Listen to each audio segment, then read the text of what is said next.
दोबारा नहीं। Hello students, hi, welcome to new study channel. I came back only for you. हम केवल आपके लिए आए हैं। चलिए, आज हमने जो टॉपिक चुना है ये टीजीटी और पीजीटी और GIC lecturer and LT examination के लिए बहुत इंपॉर्टेंट है। जैसा कि आपको हेडिंग से पता चल रहा होगा कि हमने जो टॉपिक लिया है उस टॉपिक का नाम है पैरासिटिक एडाप्टेशन इन हेलमिंथेस, है ना। ये क्वेश्चन बहुत इंपॉर्टेंट है। आप ये समझ लीजिए कि ये मेंस एग्जामिनेशंस के पॉइंट ऑफ व्यू से भी बहुत ज्यादा इंपॉर्टेंट है ना। आपने सीखा भी होगा, आपने पढ़ा भी होगा, लेकिन फिर भी हम आज आपको पढ़ाने की कोशिश कर रहे हैं, प्रयत्न कर रहे हैं। चलिए देखते हैं क्या होता है। तो हेडिंग है हमारी पैरासिटिक एडाप्टेशन इन हेलमिंथेस, यानी हेलमिंथेस के अंदर पैरासिटिक एडाप्टेशन की यहाँ बात की जाएगी। क्लियर? चलिए, पहले इन सब चीजों को पढ़ने से पहले we have to be determine, यानी हमें एडाप्टेशन का मतलब समझना होगा कि एडाप्टेशन का मतलब क्या होता है ना। तो चलिए पढ़ते हैं। मैंने डेफिनेशन में लिखा है कि adaptation is the fitness of an organism to its environment. यहाँ पे ये बात कहा गया है, एडाप्टेशन की हिंदी होती है अनुकूलन। इसके अंदर ये बताया गया है कि कोई भी ऑर्गेनिज्म अपने एनवायरनमेंट, अपने पर्यावरण के साथ किस प्रकार से एडजस्ट करता है, किस प्रकार से फिट होता है, तो उसी फिटनेस की प्रॉपर्टी को एडाप्टेशन कहा जाता है। आई रिपीट, एडाप्टेशन एक ऐसी प्रक्रिया है जिसके अंदर कोई भी ऑर्गेनिज्म अपने पर्यावरण के अकॉर्डिंग अपने आप को ढालता है या अपने आप को अनुकूल बनाता है या अपने आप को उसके हिसाब से एडजस्ट करता है। जब वो एडजस्ट कर लेता है, जिस एनवायरनमेंट में वो रहता है, जिस हैबिटेट में वो रहता है या जिस हैबिट में वो रहता है, उसके हिसाब से एडॉप्ट कर लेने की प्रक्रिया क्या कहलाती है? एडॉप्टेशन कहलाती है। मैंने दूसरा कमेंट जो लिखा है वो मैंने लिखा है क्या कि मॉर्फोलॉजिकल एंड फंक्शनल कोरिलेशन। इसका क्या मतलब हुआ? इसका मतलब ये होता है कि किसी भी ऑर्गेनिज्म की जो फंक्शनिंग कैपेसिटी होती है, उसी फंक्शनिंग कैपेसिटी के अकॉर्डिंग वो अपनी बॉडी के शेप में चेंजिंग लाता है या अपनी बॉडी के फिनोटाइप में जो है वो चेंजिंग लाता है, यानी अपनी मॉर्फोलॉजी के अंदर वो चेंजिंग लाता है। यानी जिस प्रकार के हैबिटेट में वो अपने आप को ड्वेल करता होगा, अपना निवास स्थान रखता होगा, उसी के हिसाब से वो कार्य भी करेगा और उसकी मॉर्फोलॉजी होगी। यानी यहाँ सीधा सीधा मैं आप बोलूंगी कि मॉर्फोलॉजी और फंक्शनल जो कैरेक्टर है वो आपस में कोरिलेट करता है। यानी जिस प्रकार से मॉर्फोलॉजी होगी उसी प्रकार से फंक्शन होगा, या जिस प्रकार से वो फंक्शन करना चाहेगा उस प्रकार से ही वो अपनी बॉडी के अंदर मॉर्फोलॉजी को डिफाइन करेगा। अब आते हैं पैरासिटिक एडाप्टेशन इन हेलमिंथेस के कुछ फीचर्स होते हैं। उन फीचर्स को हम आइडेंटिफाई करते हैं कि कौन कौन से ऐसे फीचर्स होते हैं जिसकी वजह से एडाप्टेशन में सहायता मिलती है। पहला, जैसे मैंने लिखा कि डीजनरेशन ऑफ एलिमेंट्री कैनाल, यानी एलिमेंट्री कैनाल को डीजनरेट कर देगा, क्योंकि जब वो पैरासाइट है तो उसे एलिमेंट्री कैनाल की कोई आवश्यकता नहीं है। जो भी वो फूड एडॉप्ट करता है या जो भी फूड वो लेता है वो उसी होस्ट से लेता है जिसमें वो पैरासाइट होता है। क्लियर? सेकंड है नर्वस डीजनरेशन, यानी इनकी बॉडी के अंदर जो नर्वस सिस्टम है वो बहुत ही कम विकसित होगा या नहीं होगा। अगर होगा भी तो बहुत ही प्रिमिटिव टाइप का होगा। आपने सुना होगा गैंग्लियन टाइप का जो है वो होगा। दूसरा ये है कि अटैचमेंट के लिए, यानी पैरासाइट, ये जो पैरासाइट है ये पैरासाइट किसी होस्ट बॉडी में अटैच करने के लिए हुक्स और सकस जो है वो रखते हैं। दूसरा ये, इनका जो रिप्रोडक्टिव सिस्टम होता है वो काफी ज्यादा डेवलप होता है। रिप्रोडक्टिव सिस्टम जो है वो काफी ज्यादा डेवलप होगा। क्यों? क्योंकि अपनी संख्या इनको बढ़ानी है। और पांचवा जो सबसे इंपॉर्टेंट कमेंट है वो है it contains complex life cycle, यानी इनका जो जीवन चक्र होगा वो काफी जटिल होगा, यानी काफी कॉम्प्लेक्स होगा।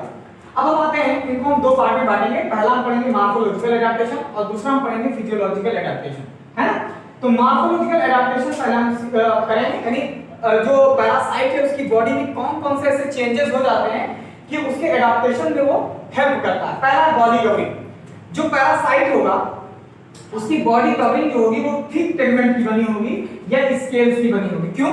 क्योंकि आप जानते हैं कि जहां पे ये रहता है वो होस्ट कोई ना कोई एंजाइम सीक्रेट करता है, तो इसको ज्यादा असर न करे, इसको कोई ज्यादा नुकसान न पहुंचाए, इसकी बॉडी में स्केल्स और टेगमेंट पाए जाते हैं। और ये जो टेगमेंट है और जो स्केल्स हैं ये मीसेंकाइम के थ्रू बनाए जाते हैं।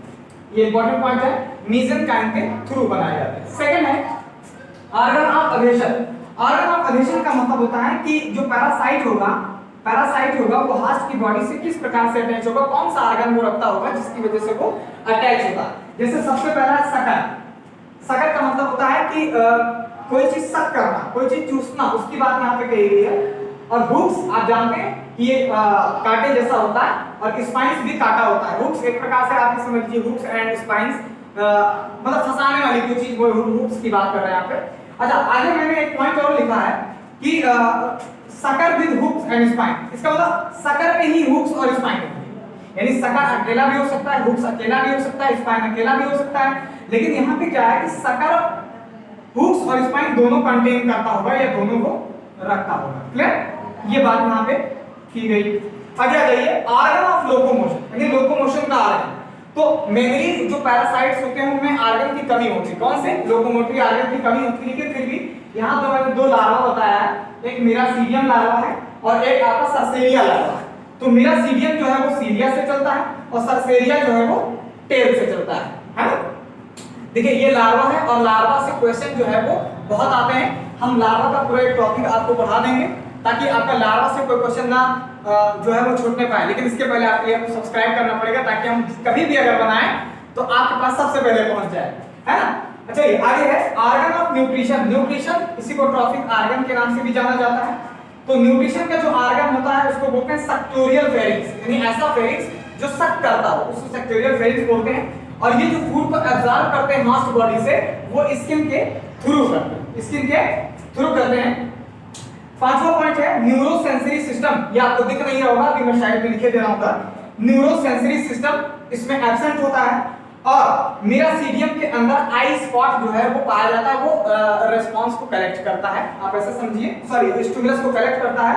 और ये जो ऑर्गेनिज्म यानी जो पैरासाइट होगा वो स्टिमुलस के प्रति रिस्पांस भी करता है। ये इसको बोलते हैं मिरासीडियम, मतलब क्या कहते हैं, मिरासीडियम। यानी कहने का मतलब मेरा ये यहाँ है कि जो न्यूरोसेंसरी सिस्टम है वो बिल्कुल एब्सेंट होता है या बहुत ही प्रिमिटिव टाइप का होता है। लेकिन इसका मतलब ये नहीं कि ये स्टिमुलस को रिसीव नहीं करता, करता है लेकिन बहुत ही कम करता है, ये बात है। जैसे मिरासीडियम में मैंने आपको बताया कि आई स्पॉट जो है वो एक प्रकार से न्यूरोसेंसिटिव ऑर्गन। आगे देखिए छठा पॉइंट है रिप्रोडक्टिव सिस्टम। रिप्रोडक्टिव सिस्टम बहुत ही ट्रेमेंडस होता है, बहुत ज्यादा होता है, एग प्रोडक्शन बहुत ज्यादा होता है। और सबसे पहली बात ये है कि ये जो एनिमल होते हैं वो खास करके हर्माफ्रोडाइट होते हैं। इसका एडवांटेज जो है वो देखिए कितने एडवांटेज मैंने लिख दिए हैं, यानी हर्माफ्रोडाइट होने का एडवांटेज क्या है। तो पहला एडवांटेज ये है कि पॉपुलेशन, यानी कुछ ही इंडिविजुअल के बीच में पॉपुलेशन हो जाता है। जब हर्माफ्रोडाइट होते हैं तो उनको एक या बहुत ज्यादा नहीं चाहिए, 2 ही 3 या कुछ ही एनिमल्स के अंदर पॉपुलेशन की प्रक्रिया हो जाती है। सेकंड है कि दोनों इंडिविजुअल जो है वो एक्स का प्रोडक्शन करते हैं, यानी अंडे का प्रोडक्शन करते हैं, जिसकी वजह से रिप्रोडक्शन की जो रेट है वो डबल हो जाती है। थर्ड ये है कि रिप्रोडक्शन करने के लिए अगर कोई कॉमन कंपेनियन नहीं है फिर भी जो है इसके अंदर रिप्रोडक्शन की जो स्ट्रेंथ है यानी बनी रहती है और ये हो भी जाते हैं। आगे ये कि जो ग्रेविड प्रोग्लॉटिड होते हैं, जो बिल्कुल मैच्योर प्रोग्लॉटिड होते हैं, वो लूज हो जाते हैं और वो एक यूट्रस के रूप में काम करने लगते हैं। यूट्रस के रूप में काम करने, यानी गर्भाशय के रूप में वो काम करने लगते हैं। प्रोग्लॉटिड क्या है?